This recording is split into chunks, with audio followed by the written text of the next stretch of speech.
Hola hermanos y amigos, hoy vamos a estudiar el privilegio de la fe. Desde que Jesús vino a la tierra hasta nuestros días, los creyentes en Cristo Jesús han sido un enigma para aquellos que le rodean y no han puesto su fe en Cristo Jesús. Los historiadores paganos se maravillaban de que hombres, mujeres y niños se dejaran despedazar por las fieras antes que negar su fe en Cristo Jesús. A través de la Edad Media hasta el día de hoy, hombres y mujeres han continuado padeciendo por él, renunciando a muchas cosas que dan placer y aún han llegado a dar su vida por él.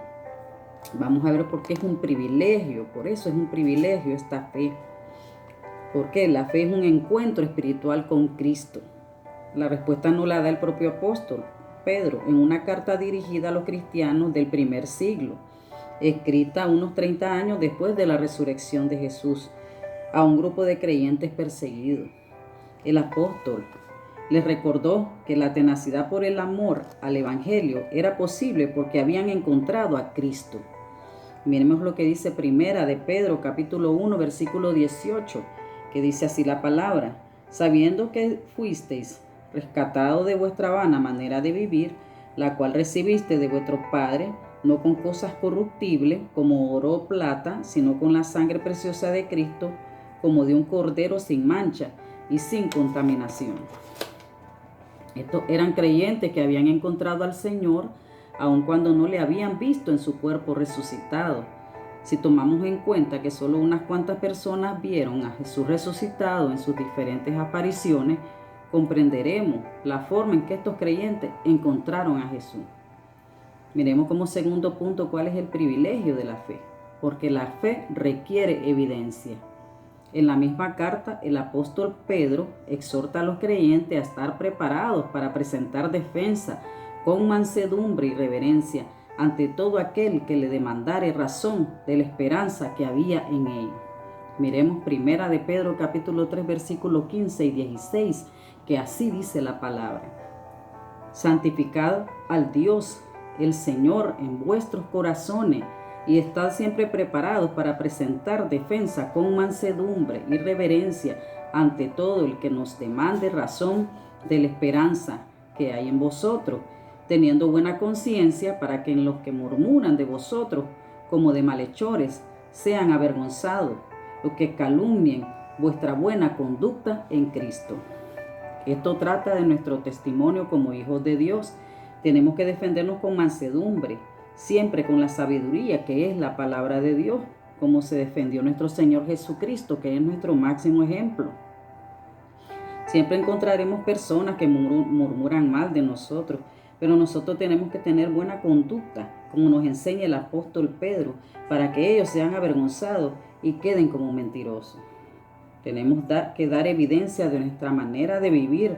Recordemos que ya no vivimos nosotros, sino Jesucristo viviendo en nosotros, como dice Gálatas, capítulo 2, versículo 20, que dice así parafraseándolo: con Cristo estamos juntamente crucificados, y ya no vivimos nosotros, mas vive Cristo en nosotros, y lo que ahora vivimos en la carne, lo vivimos en la fe del Hijo de Dios, el cual nos amó y se entregó a sí mismo por nosotros. Tenemos que dar fe de que Jesús vive en nosotros y no nosotros, haciendo todo lo que Él hizo, seguir su ejemplo. Como tercer punto de que un privilegio de la fe es que la fe es un don de Dios. Nadie puede jactarse de tener fe, pues la fe es de Dios, o sea que es un don de Dios. Sale en Efesios capítulo 2, versículo 8, que dice así la palabra: porque por gracia sois salvos por medio de la fe, y esto no es de vosotros, pues es un don de Dios. Ya habíamos estudiado que la palabra gracia significa favor inmerecido, o sea que no merecíamos que Jesús muriera en la cruz por paga de nuestros pecados. Esa es la gracia de Dios, entregar a su Hijo por gente que no merecía nada. Dios nos da el don de la fe para creer en ese sacrificio de Jesús. El apóstol Pablo nos dice que la fe no es de todos. Miremos en 2 de Tesalonicenses capítulo 3 versículo 2, que así dice la palabra: para que seáis librados del hombre perverso y malo, porque no es de todos la fe. La fe no es de todo porque es un don de Dios.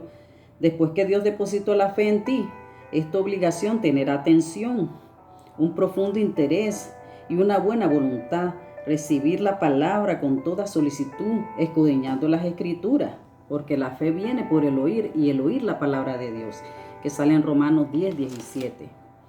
Si no escudriñamos las Escrituras, no crecerá tu fe, no crecerá nuestra fe, será una fe muerta, como dice Santiago capítulo 2 versículo 14.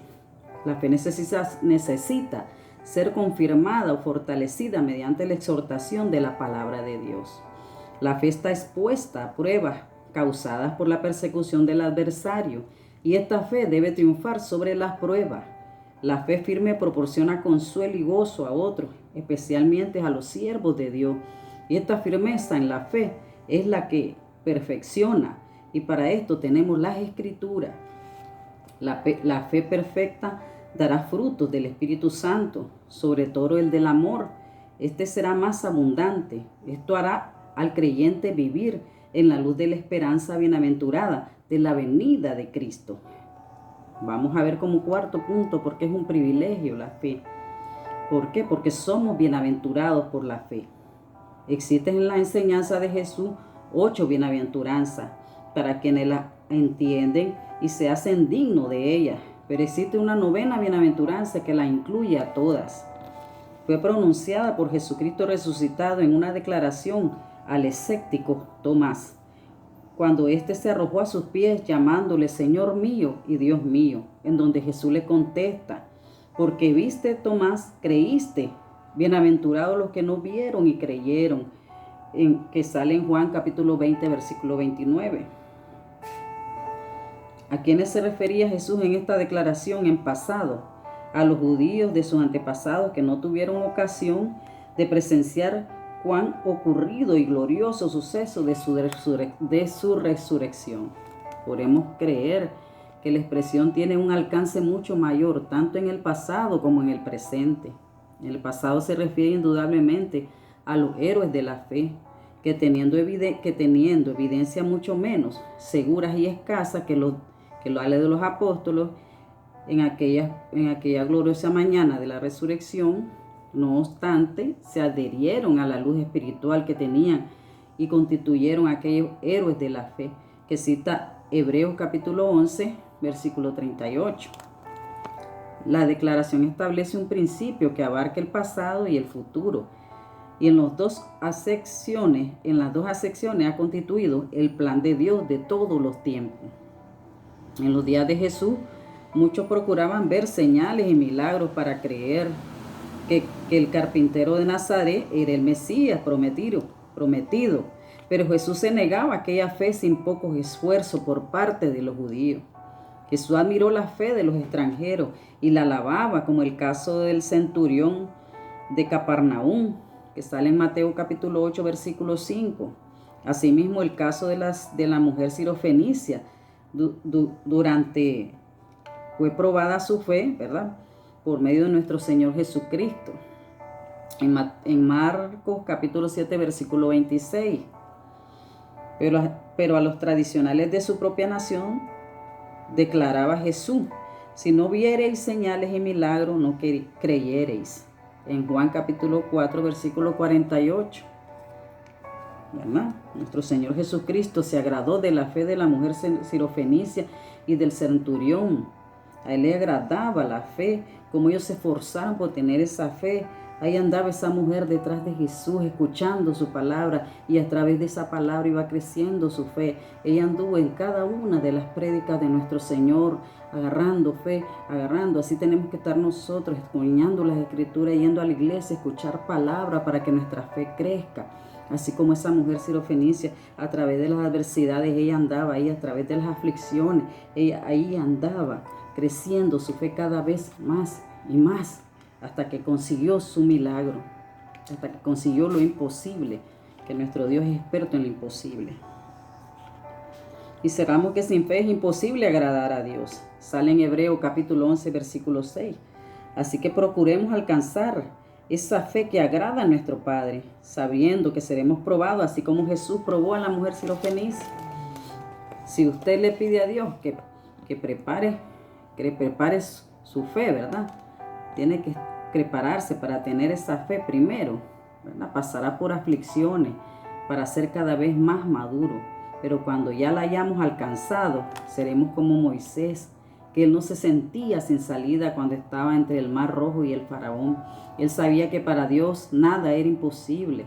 Moisés miró abierto el mar antes que Dios lo abriera, y eso le agradó a Dios. Esa es la fe que agrada a Dios, el que piensa que para Dios todo es posible. A Dios le agrada la fe, le agrada que nosotros creamos que para Él nada es imposible, que Él todo lo puede, que no nos sintamos sin salida, porque nuestra salida es nuestro Padre Celestial, nuestro Padre milagroso, que para Él nada es imposible.